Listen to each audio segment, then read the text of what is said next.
Hello बच्चों, welcome back to my channel. कैसे हैं आप सब लोग। आज की वीडियो में आप लोग के लिए इंडियन इकोनॉमी के एमसीक्यूज क्वेश्चंस लेकर के आई हूँ। इससे पहले भी मैंने काफी वीडियोस अपलोड करी हैं। अगर आपने नहीं देखी है तो उसका लिंक आपको डिस्क्रिप्शन मिल जाएगा, देख लीजिएगा। काफी अच्छे क्वेश्चन है। आज की वीडियो में भी ऐसे ही कुछ इंपॉर्टेंट क्वेश्चन रहेंगे। तो आई वीडियो को शुरू करते हैं और फर्स्ट क्वेश्चन लेते हैं। Which sector of Indian economy contributes largest to the gross national product. भारतीय अर्थव्यवस्था का कौन सा क्षेत्र सकल राष्ट्रीय उत्पाद में सबसे बड़ा योगदान देता है।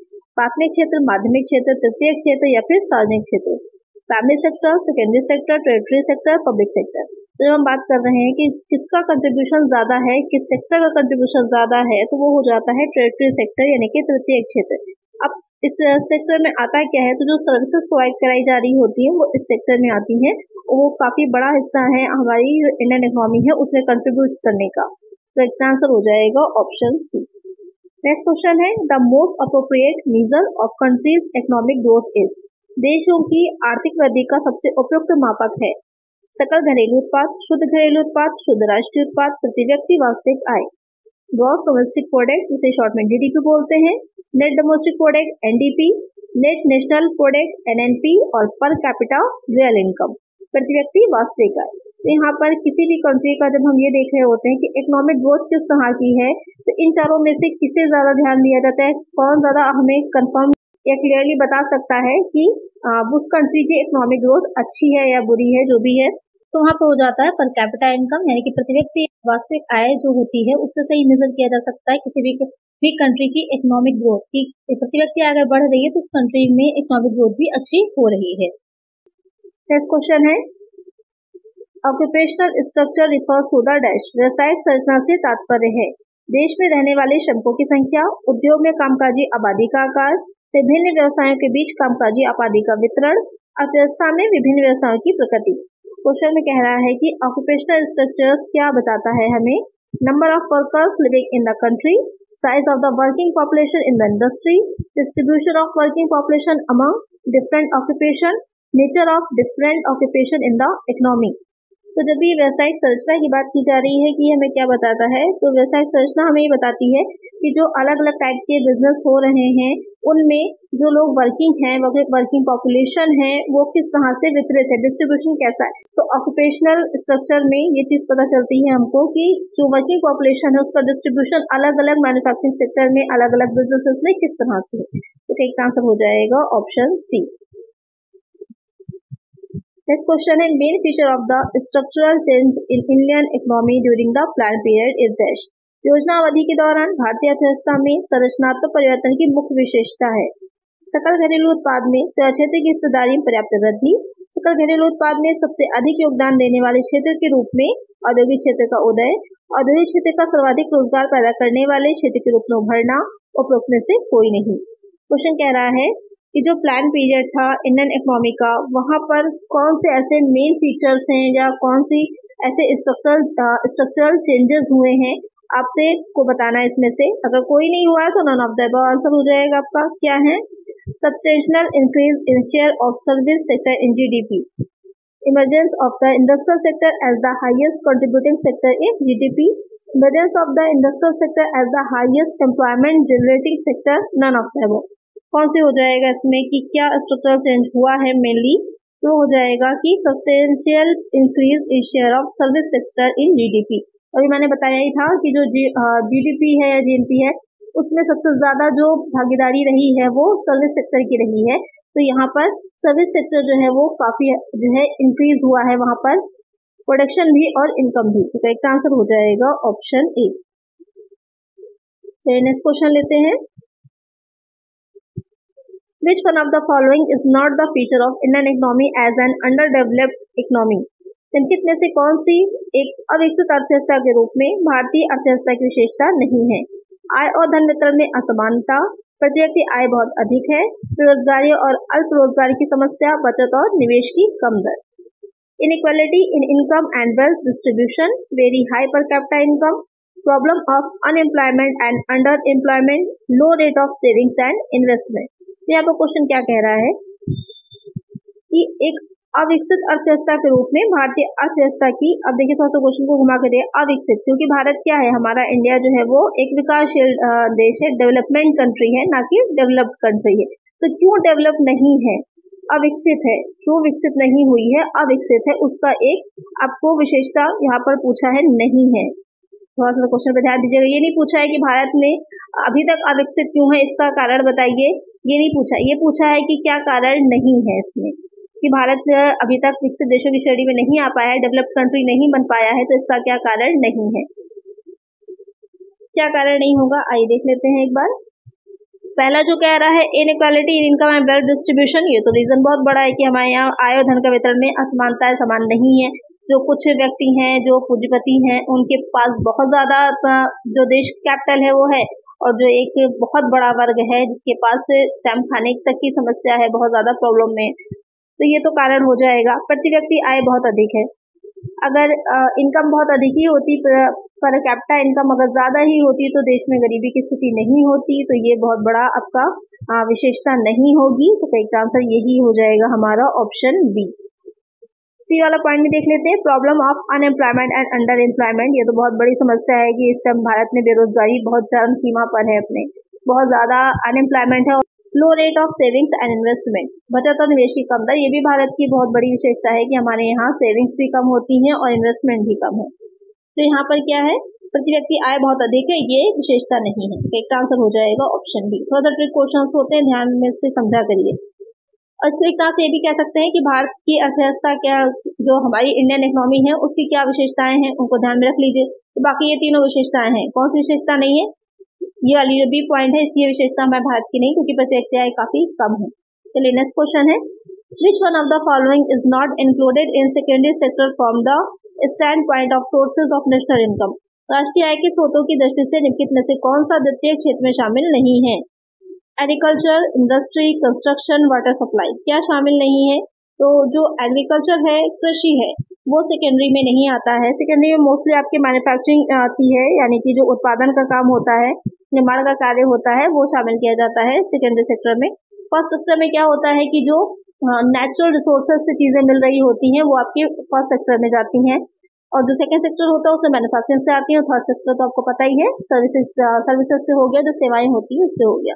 तो यहाँ पर करेक्ट आंसर क्या हो जाएगा, ऑप्शन ए हो जाएगा, कि क्या जो है इंक्लूड नहीं होता है सेकेंडरी सेक्टर में। तो एग्रीकल्चर नहीं आता है, बाकी इंडस्ट्री भी आती है, कंस्ट्रक्शन भी आता है और वाटर सप्लाई भी आती है।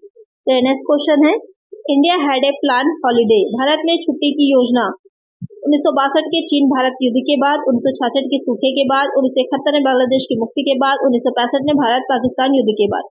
जो प्लान हॉलीडे है कब शुरू हुआ था या कब उसकी टाइमिंग रही थी। तो भारत में, इंडिया में 3 बार जो है प्लान हॉलीडे की स्थिति आई है। तो पहली यहाँ पर पूछी है, after the China India war of 1962, after the dot of 1966, after the liberation of Bangladesh in 1971, after the India Pakistan war in 1965। तो कब आई थी, after the dot of 1966। Bharat में सूखा जब पड़ा था 1966-67 में, तब आई थी प्लान हॉलीडे। एक आंसर हो जाएगा ऑप्शन बी। नेक्स्ट क्वेश्चन है, the basic feature of the rolling plan was that, rolling योजना की मूल विशेषता या थी, किसी भी भौतिक लक्ष्य की कल्पना नहीं की गई थी, पिछले वर्ष की उपलब्धियों का पुनरीक्षण, लक्ष्य तय करते समय कीमतों में वार्षिक उतार चढ़ाव और प्रमुख आर्थिक विकास से विचार किया जा सकता है, वार्षिक योजनाओं की अवधि को छोड़कर किसी भी वित्तीय लक्ष्य की परिकल्पना नहीं की गई थी। यहाँ पर क्वेश्चन में क्या कह रहा है कि the basic feature of the rolling plan was that. तो यहाँ पर इसकी क्या विशेषताएं हैं जो रोलिंग प्लान होते हैं। क्वेश्चन ये पूछ रहा है, no fiscal target for visualised, revision of the achievements of previous year, annual fluctuations in prices and major economic developments could be considered while fixing target, no financial target except in the term of annual plan was investigated. तो यहाँ पर जो question कह रहा है कि जो rolling plan होते हैं, क्या बेसिक फीचर उसका था या फिर उसकी पहले चले थे। तो यहाँ पर वॉज लगा हुआ है कि क्या था। तो रोलिंग प्लान क्या होता है, इसके बारे में प्रीवियस वीडियोस में मैंने आप लोग को बताया हुआ है। यहाँ पर क्या कह रहा है कि क्या उसका फीचर था। तो मेन फीचर जो रोलिंग प्लान थे, जो 6 ईयर के प्लान बनाए गए थे बीच में, जो पंचवर्षीय योजना है, जो 5 ईयर प्लान चलाए गए थे उसी में, तो उनका मेन फीचर ये होता था कि वो 1 साल का विजन लेकर चलते थे, और उसमें क्या रहता था कि आसानी से फ्लक्चुएशन जैसे जैसे हो रहे हैं इकोनॉमी में, उसके अकॉर्डिंग फ्लेक्सिबिलिटी रहती थी, चेंजेस किए जा सकते थे, स्कोप रहता था कि आवश्यकता अनुसार चेंजेस किए जा सके। तो एक आंसर क्या है इसमें, ऑप्शन सी हो जाएगा कि Annual fluctuations in prices and major economic developments could be considered while fixing target. ये जब लक्ष्य निर्धारित किए जा रहे हैं तो इन सारी चीजों को भी ध्यान में रखा जाता था, क्योंकि जब 5 ईयर प्लान जो है 5 वर्षीय योजना है, तो 5 वर्षीय योजना क्या थी, एक लॉन्ग टर्म की प्लानिंग थी, तो उसमें चेंजेस इकोनॉमी में बहुत ज्यादा हो सकते हैं, अदर कंट्रीज की इकोनॉमी का में चेंजेस का भी इफेक्ट पड़ता है, बहुत सी चीजें हैं जो उससे प्रभाव डालती हैं। इकोनॉमिक्स आप लोगों ने पढ़ी होगी तो आपको पता ही होगा कि लॉन्ग टर्म की जब बात आ जाती है तो बहुत से फैक्टर्स होते हैं जो कि इफेक्ट डालते हैं। तो यहाँ पर करेक्ट आंसर हो जाएगा ऑप्शन सी। नेक्स्ट क्वेश्चन लेते हैं। India's wage policy is based on, Bharat की वेतन नीति इस पर आधारित थी, जीवन यापन की लागत, जीवन स्तर, उत्पादकता और उसमें से कोई नहीं, cost of living, standard of living, productivity, none of the above. तो भारत में जो वेतन दिया जाता है, जो वेजेस दी जाती हैं, उसकी पॉलिसी किस पर बेस्ड है, तो वो बेस्ड है कॉस्ट ऑफ लिविंग पर, जीवन यापन की लागत पर, कि जीवन जीने की लागत, रहने की लागत कितनी आती है उस पर बेस्ड है। तो यहाँ पर करेक्ट आंसर हो जाएगा ऑप्शन ए। नेक्स्ट क्वेश्चन है unemployment which occurs when workers move from one job to another job is known as, बेरोजगारी जो तब होती है जब श्रमिक एक नौकरी से दूसरी नौकरी में चले जाते हैं कहलाती है। मौसमी बेरोजगारी, हर्षा बेरोजगारी, चक्रीय बेरोजगारी, तकनीकी बेरोजगारी। तो क्वेश्चन क्या कह रहा है कि जो वर्कर्स हैं वो एक जॉब को छोड़ करके दूसरी जॉब में जा रहे हैं, तो इस तरह की बेरोजगारी या इस तरह का अनएम्प्लॉयमेंट क्या कहलाता है। जैसे कि अभी मैंने बताया था कि कहीं पर आपको सेटिस्फैक्शन ही नहीं मिल रहा है, इतनी सैलरी नहीं मिल रही जितना ज्यादा आप डिजर्व करते हैं, तो अगर आपको मिल रही होगी दूसरी जगह तो फौरन ही आप स्विच कर जाएंगे, तो वहां से दूसरी जॉब में जब आप जा रहे हैं तो इस तरह की बेरोजगारी को क्या कहा जाता है। Seasonal unemployment, frictional unemployment, cyclical unemployment, technological unemployment. तो क्या कहा जाता है उसे, वो हो जाती है फ्रिक्शनल अनएम्प्लॉयमेंट, घर्षण बेरोजगारी। एक आंसर हो जाएगा ऑप्शन बी। मौसमी बेरोजगारी क्या होती है, अगर हम देखें कि सीजनल अनएम्प्लॉयमेंट क्या होती है, तो मौसमी बेरोजगारी होती है कि किसी विशेष सीजन में, किसी स्पेशल सीजन में, जैसे कि अगर हम विलेज में देखें, गांव में देखें, तो जब कोई सीजन होता है किसी फसल का तो उस टाइम पर रोजगार बहुत आसानी से मिल जाता है, कटाई बुआई बहुत सी चीजें होती हैं इसमें, तो उस सब में बहुत आसानी से रोजगार मिल जाता है। जैसे ही सीजन खत्म होता है वो लोग बेरोजगार हो जाते हैं। इसके अलावा जो फ्रिक्शनल अनएम्प्लॉयमेंट है तो आपको समझ में आ ही गया कि एक जॉब से दूसरी जॉब में जो लोग चले जाते हैं। उसके अलावा जो चक्रीय बेरोजगारी होती है उसमें क्या रहता है, चक्रीय बेरोजगारी में कि उतार चढ़ाव होते हैं, फ्लक्चुएशंस होते हैं कि कभी रोजगार मिल जाएगा कभी नहीं मिलेगा, तो उसका कैसे हो जाता है, कैसे इफेक्ट होता है, जो आर्थिक मंदी होती है, जिसके अलावा जो इन्फ्लेशन डिफ्लेशन की जो प्रोसेस चलती रहती है उसकी वजह से कभी रोजगार की स्थिति हो जाती है और कभी नहीं होती है, जिसकी वजह से छटनी करके कभी कभी निकाल दिया जाता है। जैसे कि कोविड टाइमिंग में आप लोगों ने देखा था कि कितने लोग बेरोजगार हो गए थे।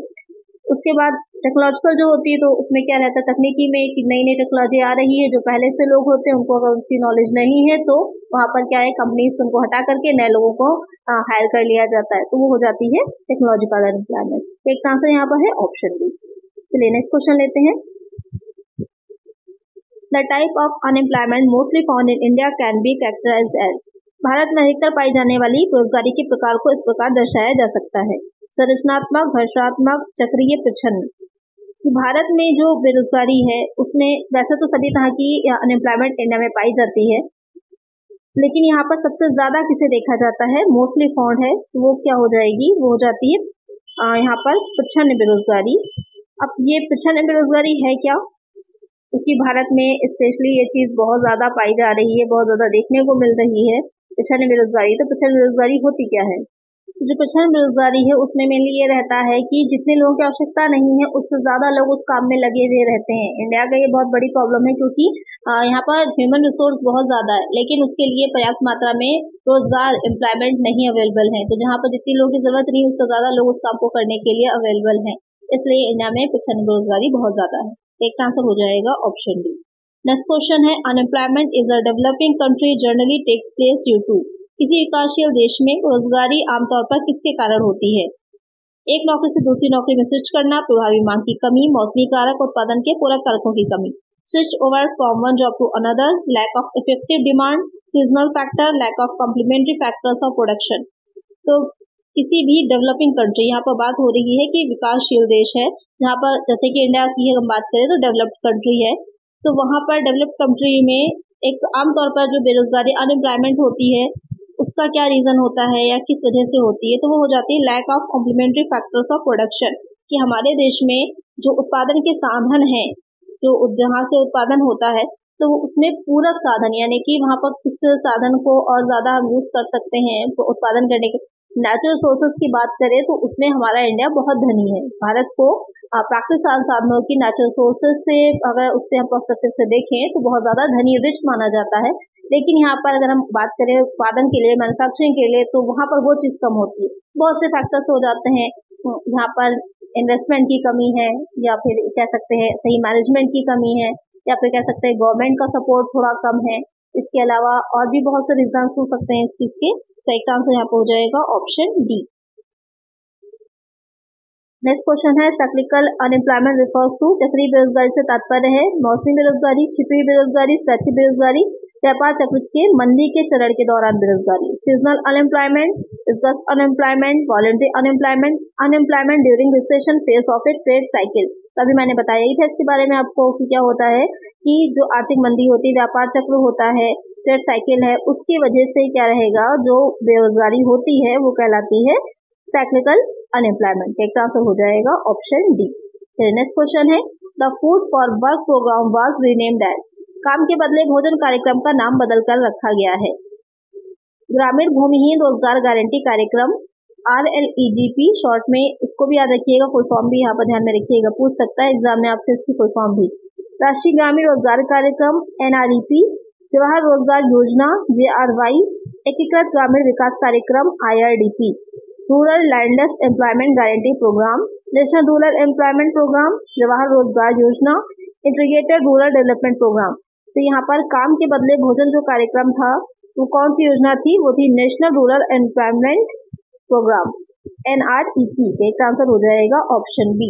नेक्स्ट क्वेश्चन है, which type of unemployment has the marginal productivity of the workers as zero, किस प्रकार की बेरोजगारी में श्रमिकों की सीमांत उत्पादकता शून्य होती है। प्रचंड बेरोजगारी में, अनैच्छिक बेरोजगारी में, मौसमी बेरोजगारी में, संरचनात्मक बेरोजगारी में। क्या वो क्वेश्चन कह रहा है कि वो कौन सी अनएम्प्लॉयमेंट होती है जहाँ पर मार्जिनल प्रोडक्टिविटी जो होती है वो वर्कर्स की जीरो होती है। कौन सी हो जाएगी वो हो जाती है डिस्कस अनएम्प्लॉयमेंट यानी कि प्रच्छन्न बेरोजगारी। क्यों? क्योंकि वहाँ पर उत्पादकता, जैसे कि अगर हम गाँव में देखें, जरूरत वहाँ पर कुछ ही लोगों की है, अगर खेत में काम हो रहा है कुछ ही लोगों की, लेकिन क्या घर के जितने भी लोग होते हैं वो सब काम में लगे होते हैं, पूरी पूरी फैमिली उसमें लगी है। जबकि वहाँ पर अगर सिर्फ 2 लोग भी काम करेंगे तो भी वो काम किया जा सकता है, बाकी के लोग कुछ और काम कर सकते हैं, लेकिन क्योंकि रोजगार अवेलेबल नहीं है तो वो सब भी उसी काम में ही लगे हैं। इसलिए उनकी जो सीमांत उत्पादकता है, क्योंकि मार्जिनल आपने पढ़ा होगा सीमांत लागत के बारे में, मार्जिनल कॉस्ट के बारे में, तो क्या होता है एक अतिरिक्त लागत की, एक एडिशनल यूनिट की जो कॉस्ट आती है वो मार्जिनल कॉस्ट कहलाती है। लेकिन यहाँ पर क्या है, जो 2 के अलावा बाकी के 3 लोग अगर लगे हैं, सपोज कर लीजिए टोटल 5 लोग हैं, 2 लोगों में काम हो जाएगा, 5 लोग लगे तो बाकी 3 लोगों की एडिशनल तो कुछ आ ही नहीं रही है ना, तो इस वजह से क्या है आपकी वो प्रच्छन्न बेरोजगारी कहलाती है। तो इसका आंसर हो जाएगा ऑप्शन ए। तो आज की वीडियो में इतना ही। आई होप क्वेश्चंस अच्छे लगे होंगे, आपको समझ में आए होंगे, बहुत ही इंपॉर्टेंट थे। तो अगर समझ में आए हैं, अच्छे लगे हैं तो वीडियो को लाइक जरूर कर दीजिएगा, चैनल पर नए हैं चैनल को सब्सक्राइब कर लीजिएगा और फिर तक वीडियो को शेयर भी कर दीजिएगा। मिलते हैं इसके नेक्स्ट पार्ट में। Thank you.